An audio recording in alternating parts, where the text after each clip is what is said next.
歡迎各位出席今日有關香港呼吸道疾病同埋香港病嘅記者會。先介紹今日主講嘅官員，坐喺中間嘅係衛生防護中心傳染病處主任歐家榮醫生，左手邊嘅係衛生防護中心緊急應變及項目管理處主任梁耀康醫生，右手邊嘅係醫院管理局總行政經理李立業醫生。而家先請歐醫生。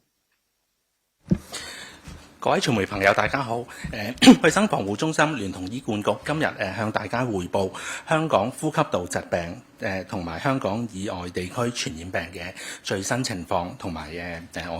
市民要注意嘅事項。咁今日我哋會分幾個部分嘅。咁首先我會簡單介紹下而家有幾種嘅呼吸道嘅疾病嘅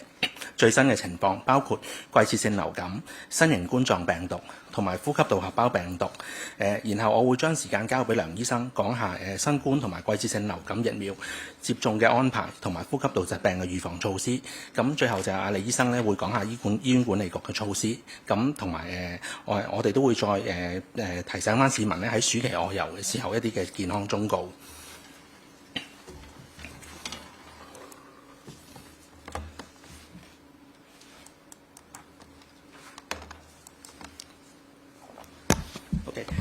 首先就係季節性流感先。咁 OK。我會介紹季節性流感嘅最新情況啦。咁大家都知道啦，香港一般每年係會經歷2個流感季節嘅。咁主要嘅流感季節通常係喺每年嘅第一季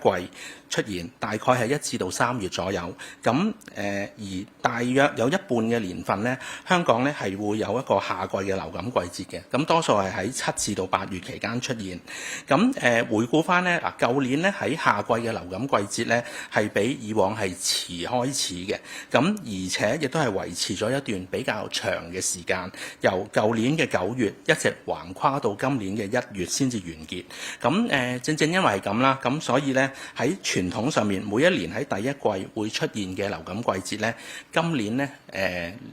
頭嗰半年咧就冇出現過。咁但係我哋嘅監測數據顯示咧，其實季節性流感嘅活躍程度喺過去幾個禮拜咧係持續嘅上升嘅。咁而最新嘅數據亦都顯示咧，兩項主要嘅指標，第一項係實驗室嘅監測嘅陽性流感嘅陽性率啦，同埋公立醫院咧流感嘅入住率咧，都係啱啱超越咗相關嘅基線水平。咁所以咧，香港已經係正式踏入咗新嘅一個流感季節啦。OK， 咁呢張圖咧就顯示咗咧每個星期咧公共衛生化驗服務處收集嘅呼吸道樣本之中咧流感呈陽性反應嘅百分比。咁上星期嘅數字咧係6.69%，咁已經係超越咗4.94%嘅基線水平。咁呢啲陽性嘅樣本入邊咧，大概60%咧係屬於甲型 H3 嘅流感。其次咧係甲型 H1 流感，佔大概2成，咁而乙型流感咧亦都係佔大約2成。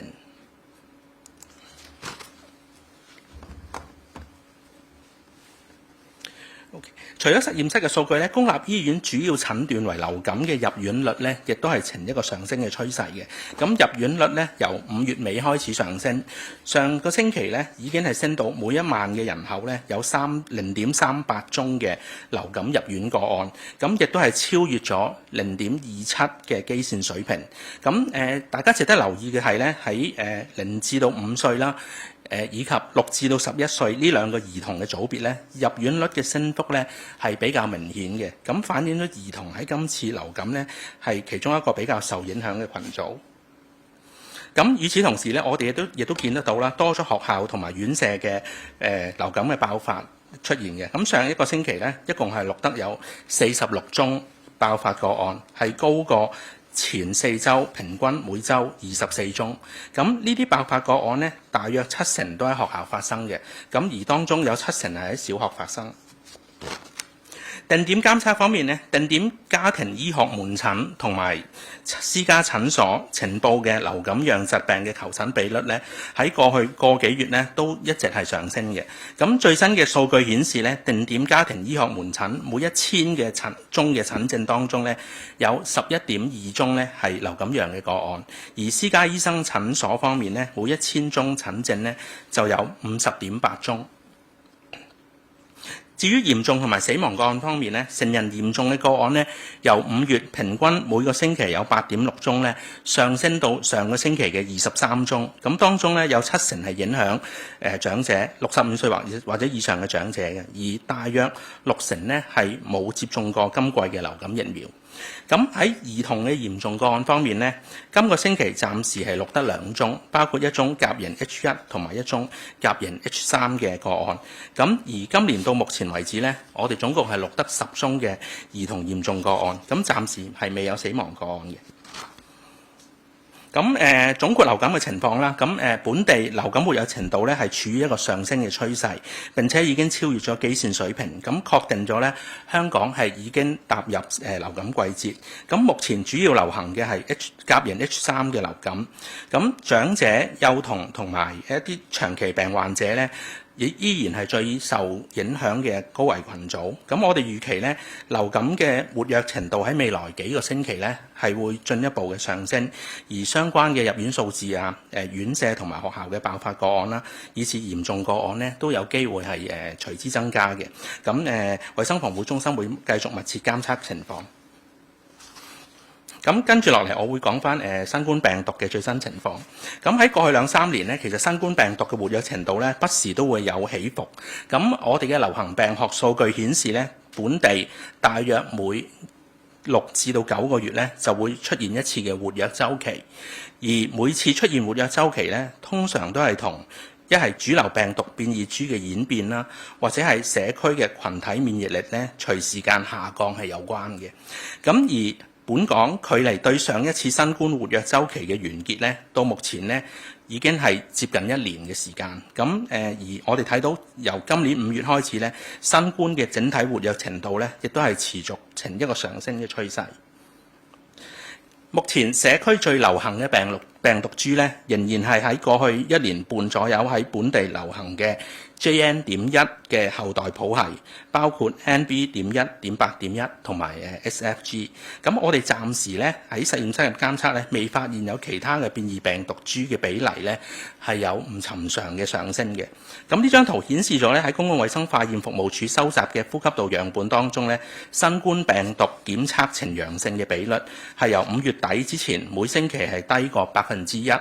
喺過去幾個星期咧顯著係上升嘅。咁到上個星期咧已經係升到大概係6%。定點監測方面咧，普通科私家同埋普通科門診同埋私家診所嘅新冠求診率咧，由6月開始係出現明顯嘅升幅嘅。咁上週係升至到每1000宗嘅求診個案裏面咧，分別係有16.7同埋17宗嘅新冠個案。咁而公立醫院急症室求診同埋相關嘅入院嘅數字咧，同樣都係有所增加。喺急症室嘅新冠求診比率咧，由早前嘅低位每1000宗求診係少過1宗咧，係上升到上個星期咧，每1000宗急症室嘅求診咧係有11宗嘅新冠嘅個案。咁而相關嘅公立醫院嘅入院率咧，亦都係由低位持續咁攀升。上星期係升到每1萬人口咧有0.3宗嘅入院個案。本地新冠嚴重個案咧亦係有所增加嘅，由5月開始咧，直至到6月27號為止，我哋總共係錄得23宗成人嘅嚴重或者死亡個案，當中包括2宗嘅死亡個案。而期間亦都係錄得2宗嘅兒童嘅新冠嚴重個案，而2位小朋友咧都係冇接種過新冠疫苗嘅初次劑次嘅。此外，近日院舍學校呈報嘅新冠爆發個案呢，亦都係多咗嘅。每週爆發嘅個案數字係由5月至到6月中，平均每1個禮拜1宗，上升至到上個禮拜嘅6宗。咁近幾週嘅爆發呢，主要都係喺院舍發生。咁除咗流感同埋新冠之外咧，我哋嘅監測數據亦都顯示咧，喺過去嘅幾個星期，呼吸道合胞病毒，我哋簡稱 RSV 咧嘅感染數字咧係有上升嘅趨勢嘅。咁 RSV 其實係一種喺本地相當之常見嘅引致上呼吸道感染嘅病毒。咁呢張圖就紅色嗰條線咧，顯示咗公共衛生化驗服務處嘅呼吸道樣本當中咧，呢個呼吸道合胞病毒嘅陽性百分比。咁其實今年以嚟咧，一直係徘徊喺2%以下嘅。咁但係由6月開始咧，就慢慢咁上升到上星期嘅2.59%。咁係有所上升嘅。咁其實 RSV 主要係影響2歲以下嘅嬰幼兒啦，同埋長者。咁佢哋一旦感染咗 RSV 咧，需要入院或者出現併發症嘅機會咧係會較高嘅。咁而香港一般係喺每年大概6至到9月咧 ，RSV 呢個病毒係會較為活躍。咁我哋都會繼續密切監測有關嘅情況。咁我會將以下嘅時間咧交俾梁耀康醫生，同大家講解下季節性流感同埋新冠疫苗嘅接種安排同埋其他預防措施。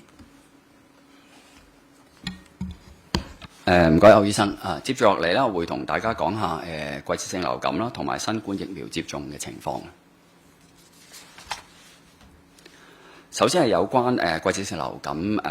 疫苗接種計劃啦。咁喺政府嘅計劃之下咧，現時咧我哋累計已經接種咗超過203萬劑嘅流感疫苗。整體兒童嘅覆蓋率咧，大概咧就係65%，比去年嘅同期咧高大約超過2個百分點嘅。但係同時間咧，我哋亦都留意到咧，幼童嘅覆蓋率咧仍然係偏低嘅。咁喺6個月至到2歲以下嘅幼童咧，佢哋嘅覆蓋率咧大概咧只係得27%，比起其他嘅兒童嘅組別咧嘅覆蓋率咧係較低啦。咁其他組別嘅覆蓋率咧，佢哋都係大約超過60%咧或者70%嘅。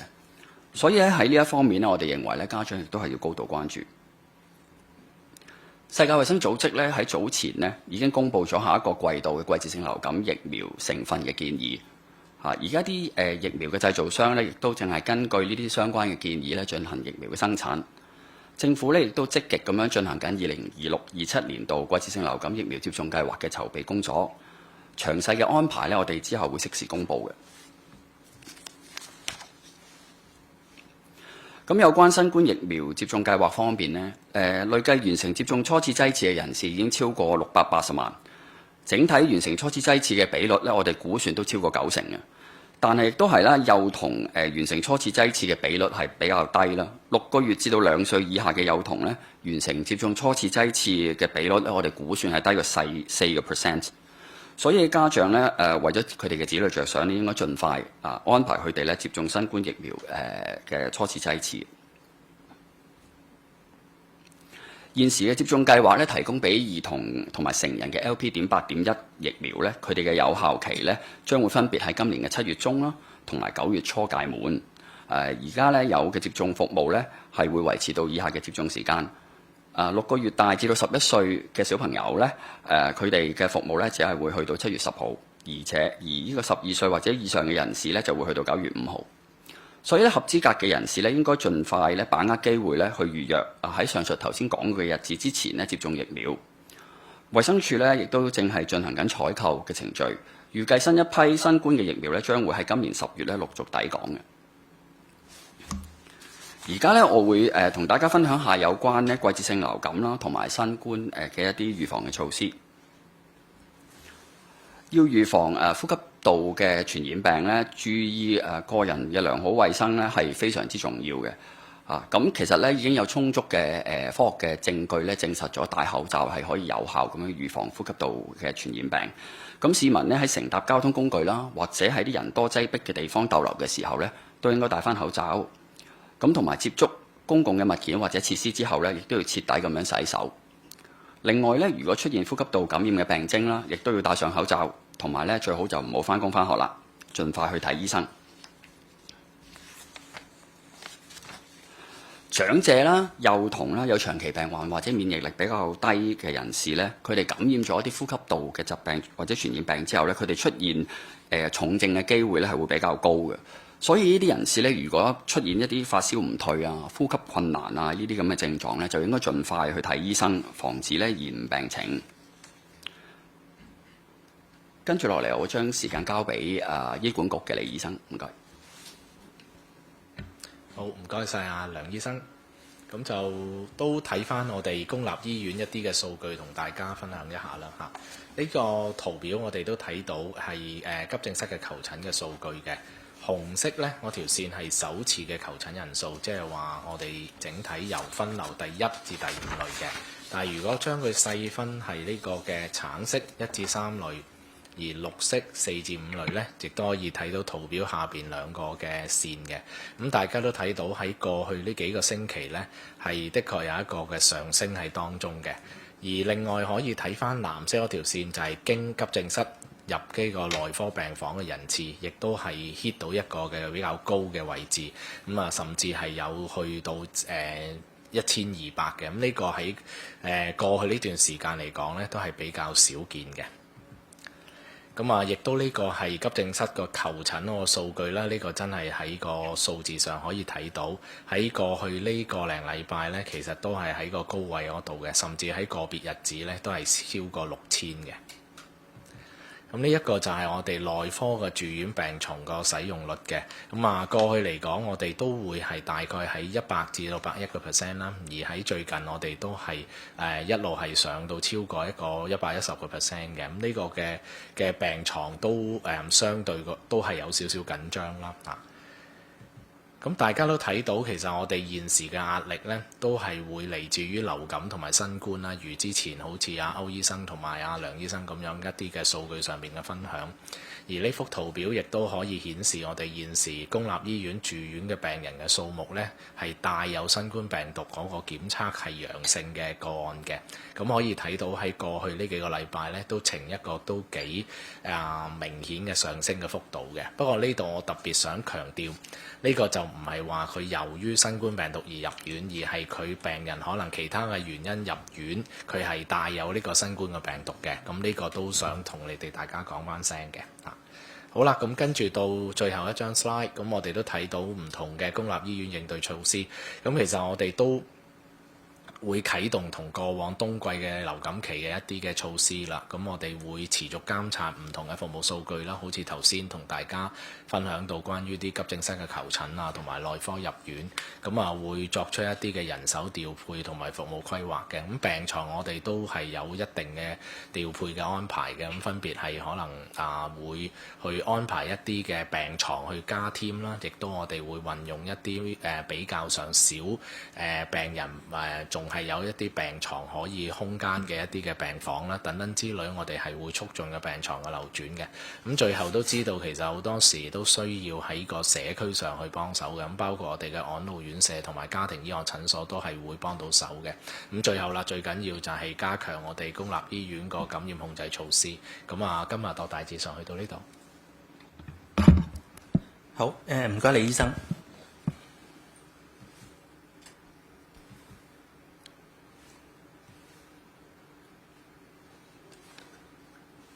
好，暑假就嚟到啦，咁我哋衛生防護中心咧都想趁呢個機會咧提醒市民，如果大家計劃外遊嘅話咧，要提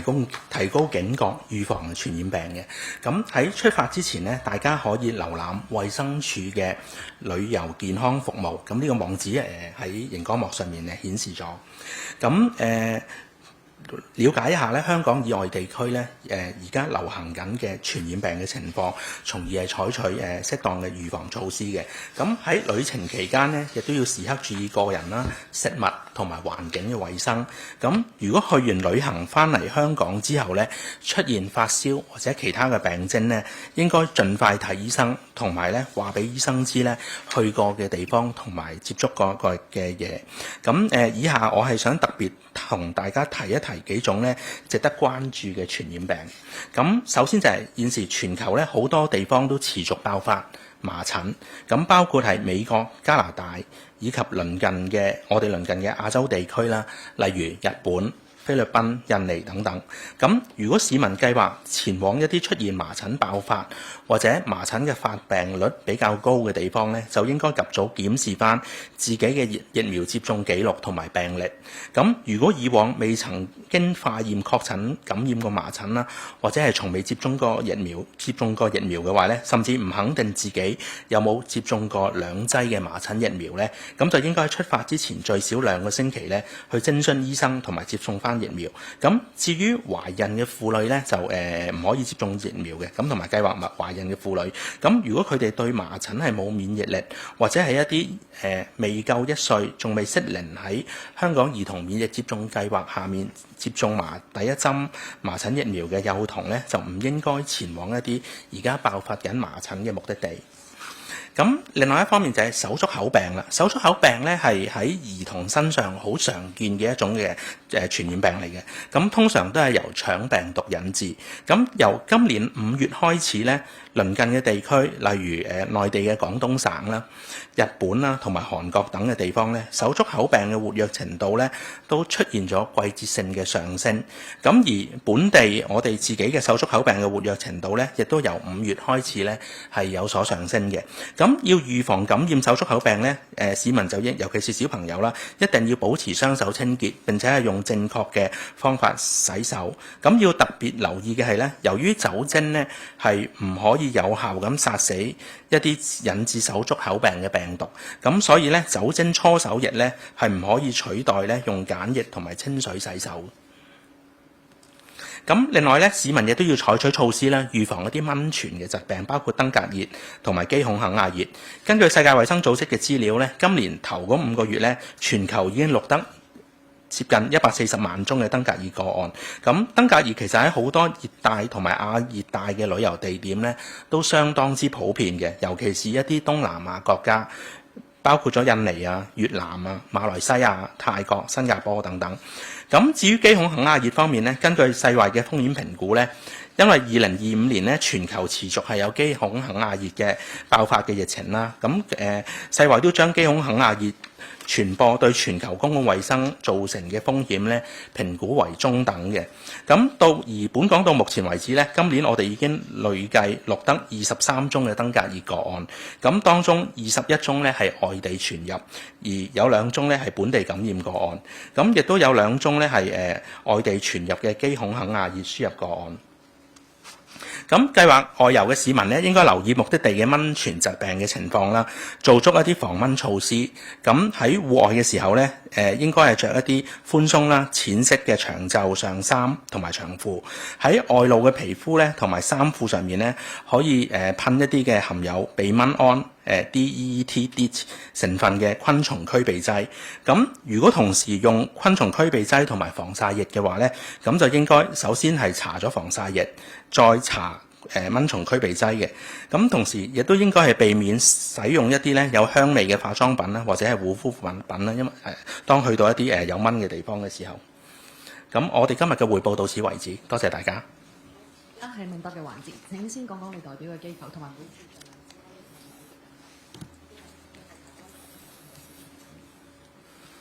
Hello， 你好啊 TVB 啊，想問翻咧，其實而家現行嗰個疫苗咧嘅效用夠唔夠咧？即係嗰個新冠嗰個疫苗，咁之前都講過有一批新嘅疫苗係要第4季先到啦，其實都會有個空窗期，咁都想問翻，如果公立醫院冇得打，私家有冇得打啦？另外就係依家嘅流感針啦，其實能唔能夠應對到現時流行嘅嗰個病毒嘅型號啦？同埋都呢2日有啲兒童感染嘅流感嚴重個案啦，咁就算打咗疫苗，可能都即係佢哋都即係叫中咗招咁樣啦。咁所以問下，其實個原因係啲咩？同埋個疫苗效力究竟其實係咪真係足夠嘅咧？唔該。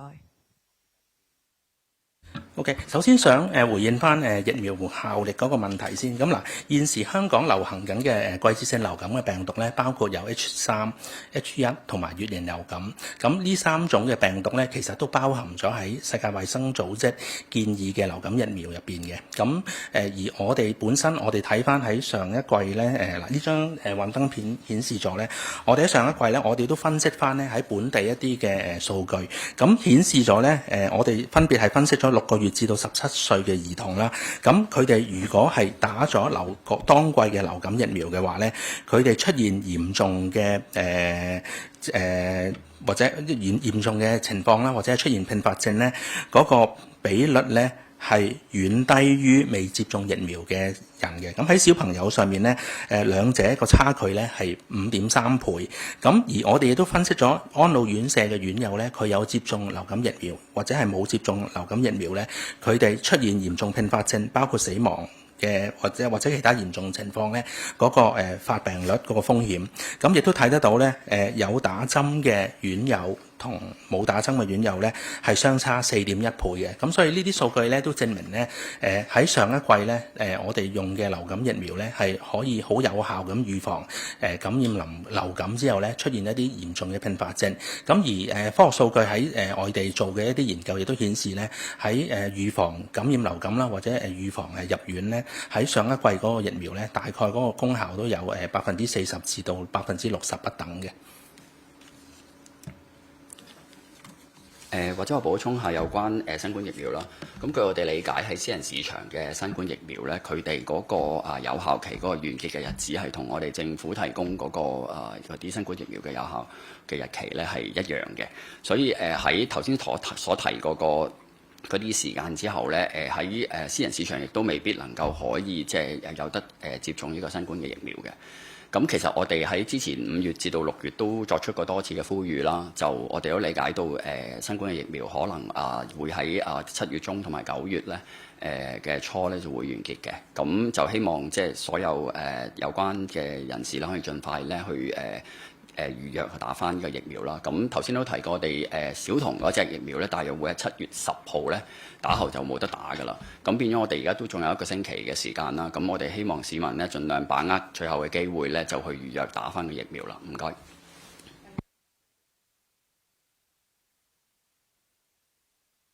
係咪醫生有明報兩條問題？首先想問咧，因為見今次就冇特別提及係夏季流感高峰期定係冬季流感高峰期啦，咁想問清楚，其實呢個時候發生應該點樣界定呢個流感高峰期季節啊，同埋點樣評估即係會發生即係今次流感高峰期會發生幾耐啦，同埋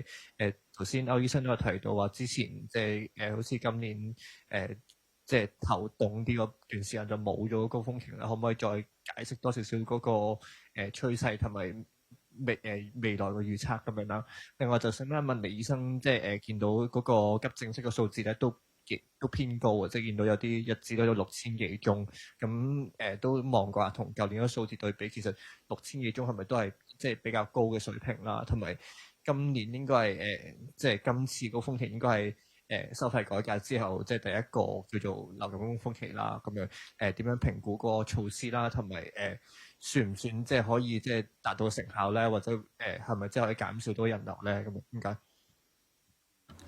？OK， 多謝你嘅提問。咁我首先答咗第一部分，跟住交俾李醫生答第二部分啦。咁嗱，我哋而家進入另一個嘅流感季節啦。咁而家正值夏天，咁所以呢個都係一個即係夏季嘅流感高峰期嚟嘅。咁一般以往我哋睇翻啲歷史數據咧，其實香港好多即係我哋主要嗰個流感高峰期咧，係喺冬天嘅時候，即係大概係1至到3、4月左右。咁呢個差唔多以往咧每一年都會發生嘅。咁而喺過往大概一半嘅時間咧，我哋都會經歷喺夏天6至到9月左右啦，通常係7、8月咧就會有一個可能會經歷另一次嘅即係流感季節，就係即係夏天啦。咁通常夏天嗰個情況係會冇冬天嗰個咁嚴重嘅。咁呢個係以往一啲數據流行病學數據裏面我哋睇得到嘅嘢。咁但係喺新冠疫情期間咧，嗰幾年咧其實係完全冇晒因為一啲社交距離措施啦，同埋即係個人衛生啦，市民都好注重嗰個洗手啊各樣嘢咧，咁咧就喺流感嘅傳播差唔多冇晒。咁新冠復常之後咧，開始正常翻之後咧，我哋就睇得到咧流感嗰個傳播或者嗰個季節性咧係同流感同新冠前咧係有少少叫做我哋叫做亂咗嘅。咁但係我哋都睇得到咧，基本上係主要係有一個係冬天，咁有可能有一個係夏天。咁而夏天嗰個咧個時間性咧，亦都未必係好似以前咁樣。咁嗱，舊年嘅情況咧就係咧，舊年我哋出現咗個冬季流感季節之後咧，咁其實去到7、8月係睇唔到有流感季節。咁但係因為9月咧大家都記得喺當時咧喺南半球咧出現咗一種即係新嘅有一個抗原漂移嘅 H3 病毒，咁呢個病毒咧就一個即係新嘅一個嘅季節性流感嘅一個演變出嚟嘅一個有抗原漂移嘅病毒啦。咁嚟到香港之後咧，就喺當時就即係造成一個嘅流行嘅情況。咁嗰個季節就係由9月去到12月。咁所以呢個你話係咪夏季流感季節咧？呢個係有得商榷嘅，因為個時間同以前傳統我哋見到嗰個情況已經唔同咗。咁但係因為正正就係舊年9月至到12月期間咧，好多人係感染咗流感，咁所以變咗即係當嗰個季節完結咗之後咧，喺今年年初咧就我哋一路由1月至到5月咧，個活躍程度都維持喺一個比較低嘅水平。咁而家我哋又見翻開始升翻咧，就係傳統夏季流感季節又嚟翻。咁但係至於呢一個季節會持續幾耐咧，暫時都好難預計，因為而家我哋見得到嘅 H3 有大概有60%嘅個案係由 H3 嘅病毒引起啦。咁而家現時流行緊個 H3 病毒，其實同舊年9月至到12月流行緊嘅都係類似嘅。咁而疫苗亦都係有效啦，咁但係我哋亦都見到有 H1 病毒同埋乙型病毒共同流行啦，咁所以我哋都會視乎即係密切監測住個情況，睇下會係維持幾耐啦。咁一般以往夏季流感季節通常都係維持大概8至12個禮拜左右，咁所以我哋預計可能喺8月份至到9月份咧，流感嘅活躍程度仍然維持喺一個比較高嘅水平。咁我請李醫生。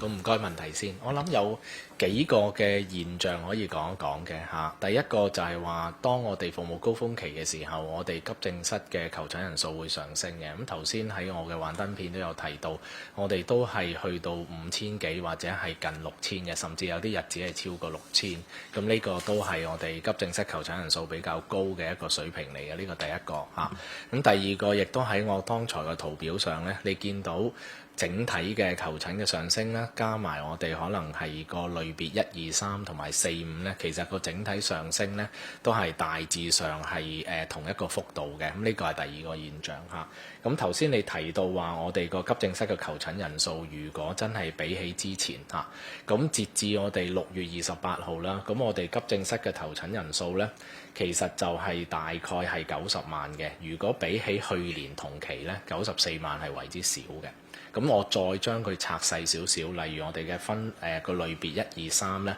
係相若嘅，但係喺個第4、5類咧，我哋亦都係由呢個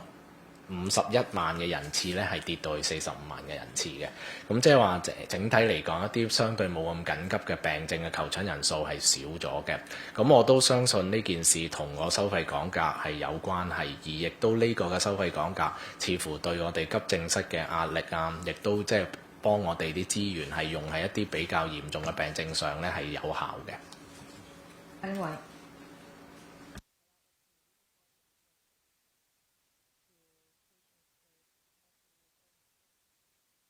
好經濟日報嘅，都想請教下。頭先我都有提過話，即係舊年嗰個流感季節就即係遲咗開始啦，同埋都係9月橫跨到1月啦，同埋另外個即係同傳統嗰個即係出現嗰個時間都有啲唔同啦。其實喺嗰個流感高峰期變長嘅情況之下咧，會唔會都仿效新加坡去購入埋南北半球嘅疫苗咧？咁就確保全年都有得打啦。另外就係都跟進翻頭先，即係行家都有提過話，你知呢個星期中心都有公布過一個即係已經接種咗疫苗嘅男童感染呢個嘅流感嘅個案啦，咁佢哋係接種咗即係25、26年度嗰個季節性流感啦，係咪即係喺嚟到呢一個尾段嘅時候，係會唔會係中間有一個即係嗰個疫苗有效期喺中間空窗即係時候未完全係喺個尾段時間未冇咁有用咧？有冇需要係即係提早開始下一季即係下一個接種期嘅開始時間咧？應該。好多謝你嘅問題。首先第一個問題關於嗰個南北半球疫苗，咁我想喺度都解釋一下我哋使用即係嘅世界衛生組織建議咧，使用南半球或者北半球疫苗嗰個建議其實係點樣嘅？咁基本上咧嗱，喺北半球嘅大部分嘅地區或者國家咧，係佢都會經歷一個冬季流感季節，都係同我哋一樣。咁譬如喺歐洲啊、北美啊或者係即係內地啦，咁大概係每年嘅年尾，即係11、12月開始，去到第二年嘅3、4月左右。咁所以咧，世衛咧就建議咧喺主要嘅流感高峰期嚟之前呢，係要接種疫苗嘅。咁所以呢，世衛會喺每一年嘅2月裏面呢，係同一啲專家去即係睇翻現時流行緊嘅病毒係啲乜嘢嘢啦。咁建議呢，下一個季度北半球應該使用嘅疫苗嗰個即係病毒株係乜嘢嘢。咁跟住藥廠同埋即係其他即係生產商呢，就住世衛個建議呢，就開始生產疫苗。咁因為生產疫苗其實而家都好多地方都係繼續係用緊即係要用雞蛋啊傳統嗰種方法，其實係需要大概係半年嘅時間呢，先至可以係完成成個生產嘅程序嘅。咁所以一般嚟講呢，喺北半球使用嘅疫苗呢，大概每一年呢就去到8、9月度呢，就開始喺市面上面有得供應。咁一般就喺每一年嘅年尾嗰度去接種啦。咁呢個就係北半球嘅情況。咁但係南半球就啱啱相反，因為南半球呢，佢哋經歷嗰個流感季節呢，都係喺冬天。咁但係佢哋個冬天呢，係每年大概係即係4至到6、7月左右就會有個流感高峰期。咁所以南半球呢，佢哋打個疫苗嘅時間呢，世衛建議呢，就唔係好似我哋咁每一年喺年底打嘅，咁反而係佢哋喺即係年頭嘅時間打。咁所以世衛亦都每一年呢，喺大概即係8、9月度呢，就會係建議翻南半球嘅地區咧，應該使用邊一種疫苗嘅。咁而佢哋即係8、9月建議完之後咧，亦都係同樣啦，疫苗生產商咧就會用半年嘅時間咧去生產南半球嘅疫苗。咁通常都係喺3、4月左右咧，係喺南半球嗰度面世嘅。咁所以如果要購買疫苗嘅時候咧，其實就唔可以話兩種一齊又買南半球疫苗又買北半球疫苗，因為大家即係推出市場嘅時間唔同。咁嗱，而香港嚟講咧，係處於一個亞熱帶嘅地區，咁我哋嘅位置呢，我哋其實跟翻世衛嗰個建議呢，我哋係應該係選用北半球嘅疫苗嘅。而我哋嘅流行病學數據亦都見到呢，其實我哋大部分嘅時間呢，嗰個主要嘅流感季節呢，係追隨北半球大部分地區都係喺冬天嘅時間。咁所以我哋每一年呢，都係會建議市民呢喺年尾嘅時候，最好就係10月嘅時間呢，就接種流感疫苗，以預防呢嚟緊出現嘅冬季流感季節嘅。而世衛亦都建議呢，每一年係打一次嘅啫，就唔需要打2次疫苗嘅。而打完，譬如年尾打完嘅時候呢，一般個疫苗嗰個有效性呢，都可以維持半年至到9個月左右嘅。咁呢個就係現時嘅情況啦。咁所以我哋都係跟翻世衛嗰個建議啦，都係用翻北半球嘅疫苗嘅。咁至於剛才記者提到呢，之前上個禮拜我哋錄得有2宗嘅嚴重嘅兒童流感個案啦。咁佢哋都喺舊年大概10月11月左右咧，接種咗25、26年北半球嘅疫苗嘅。咁嗱距離佢哋接種咗咧，而家都差唔多有8、9個月嘅時間啦。咁的確喺科學上面咧，接種完疫苗之後咧，嗰個免疫力咧喺頭嗰半年係會最好嘅。咁但係跟住之後咧，隨住時間係會慢慢即係下降嘅。咁所以我哋去到第2年咧，又要再重新接種個新嘅疫苗，增強翻自己個抵抗力啦。咁所以有呢個情況出現就係咧，就係當接種完疫苗過咗一段比較長嘅時間咧，可能嗰個即係對於流感嗰個免疫力或者抵抗力咧，係隨住時間會下降。一位，